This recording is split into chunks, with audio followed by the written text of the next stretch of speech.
Yo, what's up? It's your boy Grandma Cookies, checking in a video, and today I'm coming at y'all with another video. And today we're gonna be talking about Overlord season 3, clearly by the thumbnail. And yeah, and I wanted to talk about season 3 since I did season 1 and season 2, and I could go ahead and say it right here. I think season 3 was probably personally my favorite season out of all the seasons of Overlord, just because of the world building and amount of things we got to see in this particular season. Because you remember in like the first season, it was more about Eisen and building up all the characters. That's pretty much what the first season was about. It really wasn't about the world itself. It was just about the characters and us getting used to the characters.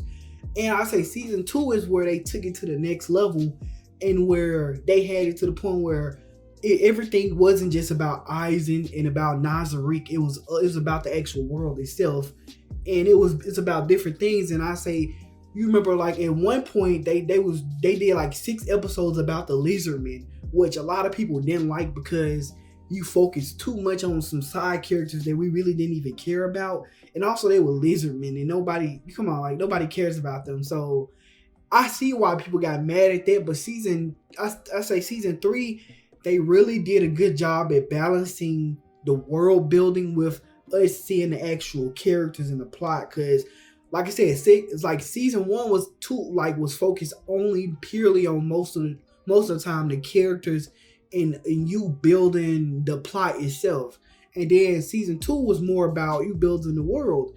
In season 3, I think they did like a perfect balance of everything. It kind of tied everything back together to make it make sense. And I really enjoyed that about this season. Like even some of the moments where they wouldn't even really focus on Eisen, but they was focused on the world itself, was actually interesting. Like the fight between the nobles, like, the nobles trying to choose, like, they're pretty much infighting with each other, trying to see who is seeing the throne.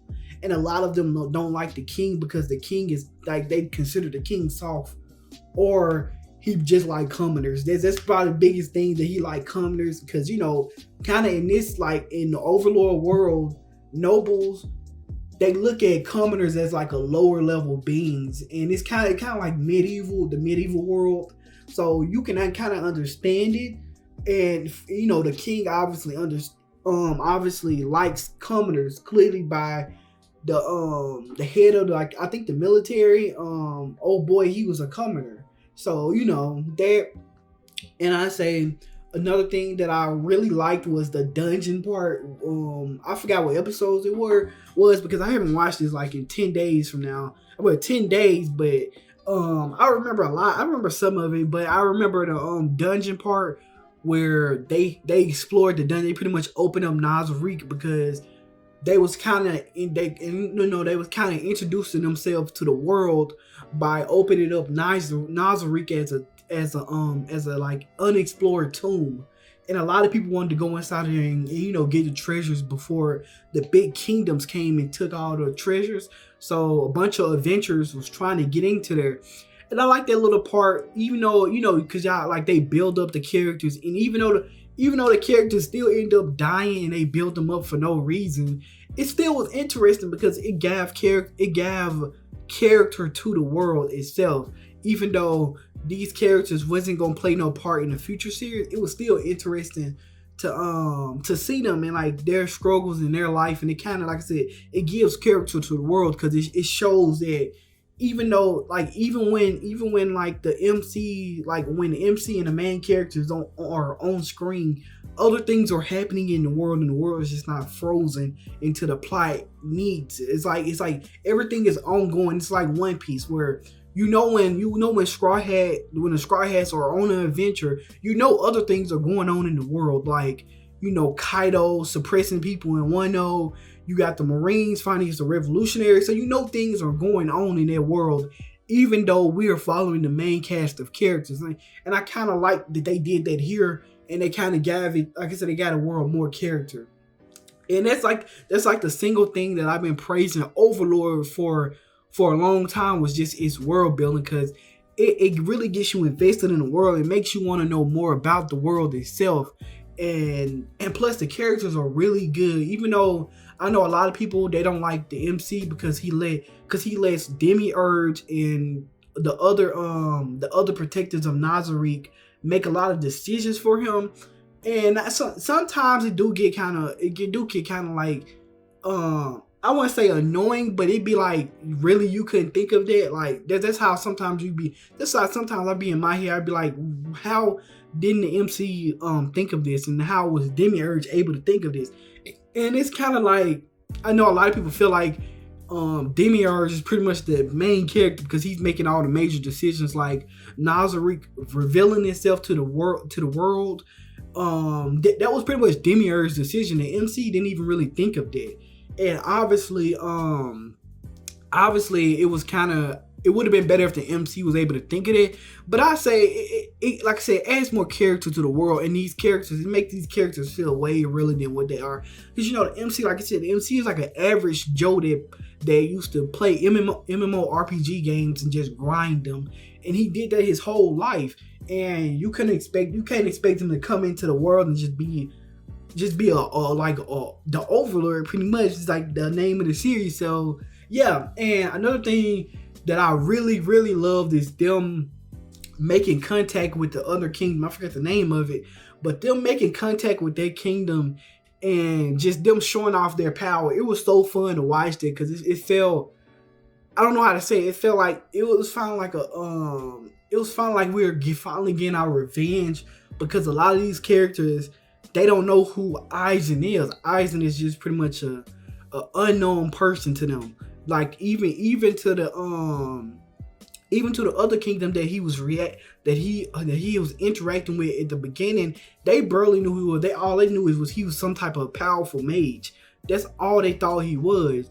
And when he got introduced to this kingdom, it was so fun to see him show off his power. And it even like I say, it added more character to the world, because the kingdom actually does end up entering an alliance with him, but they're super scared of him because Aizen, he's an undead, and pretty much everybody in Nazarick is an undead, or well, not an undead, but not human. The only people that's in there that's humans are just the maid that Cerberus end up saving, and probably a few other people that are actual humans, but most of the time everybody's just not even human. So I get why they're scared of them.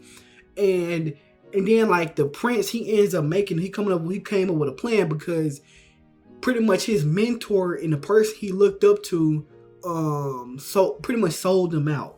Pretty much because I forgot the old man's name. He's very invested in magic, and he loves to research magic. And for him to meet somebody of Aizen caliber and Aizen, he's pulling out all type of spells that he never seen, or spells he thought was impossible Aizen do with like a flick of his finger. Really made him want to learn more, and that's why he betrayed the kingdom in the prince. And it builds a lot of tension, and I don't know, it makes me want to see season 4, and that's why I'm really happy and kind of even making these videos, because season 4 is coming out and I'm ready to see that.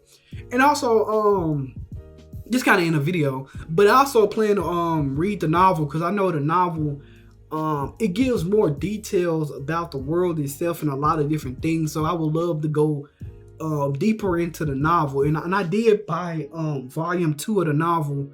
I didn't buy volume 1 because I did read volume 1 like 2 or 3 years ago. So I went ahead and picked up volume 2 from Book of a Millions, and I'm gonna read that and see how it is. And if I really like it, I'm gonna get deeper into this series, and I'll probably make videos about the light novel itself, because the only thing I've really been talking about here is the anime.